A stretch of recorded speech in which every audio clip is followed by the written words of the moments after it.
Müslümanların ilk kıblesi olan Mescid-i Aksa ve Filistin toprakları 1948 yılından bu yana Siyonist terör şebekesinin işgali altındadır.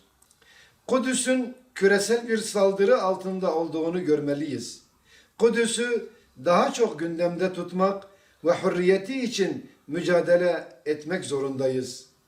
Küresel küfür güçleri en küçük zaman dilimini dahi Kudüs'ü Yahudileştirme gayreti ile ilgili plan ve projeler geliştirmekle geçirmektedir. Buradan İslam ümmetinin bütün fertlerine sesleniyoruz. Bizim birbirimizin desteğine, duasına ve kardeşliğine ihtiyacımız vardır. Rabbimizin emrettiği şekilde aramızda İslam kardeşliğini tesis etmek, ümmet olarak bizim en öncelikli meselemizdir. Bunun için çalışmalı, en azından buna zemin hazırlamalıyız. İslam coğrafyasındaki zulümler ve çiğnenen mukaddesat inşallah ümmetin vahdetiyle son bulacak ve Kudüs özgürlüğüne kavuşacaktır. Müslümanlar kardeş olduklarının farkına vardıklarında, birbirlerinin elinden ve dilinden emin olduklarında muzaffer olacaklardır. Müslümanlar olarak Kudüs davasını ve kendi sorumluluğumuzu çok daha fazla düşünmeli, bol bol dua etmeli. Müslümanların birlik ve beraberliği için harekete geçmeliyiz. İslam coğrafyasındaki işgal, savaş ve kutsallarımızın ayaklar altına alınması artık son bulsun. Müslümanların kanlarını akıtmaya kimse cesaret edemezsin. Artık Müslümanlar olarak kendimize gelelim ve mezalime son verecek adımlar atalım.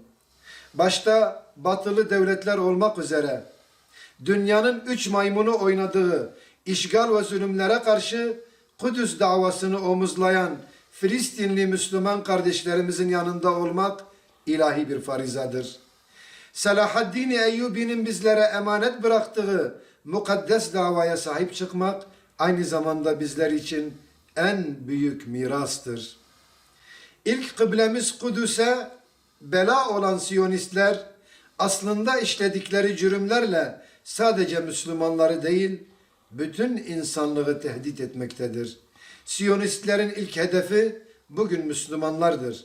Ama nihai hedefleri bütün bir insanlığı köleleştirmektir.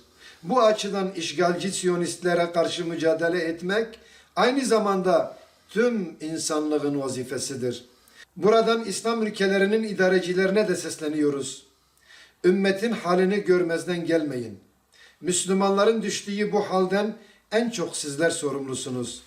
Yarın bütün bunların hesabı sizden de sorulacaktır. Müslümanların mukaddesatına saldıran zalimlerle işbirliği yapmaktan, özellikle de Siyonist rejim ile ilişkiler geliştirmekten kaçınmalısınız. Filistin topraklarını işgal altında tutan Siyonistlerin meşru olmayan rejimini tanımaktan vazgeçin.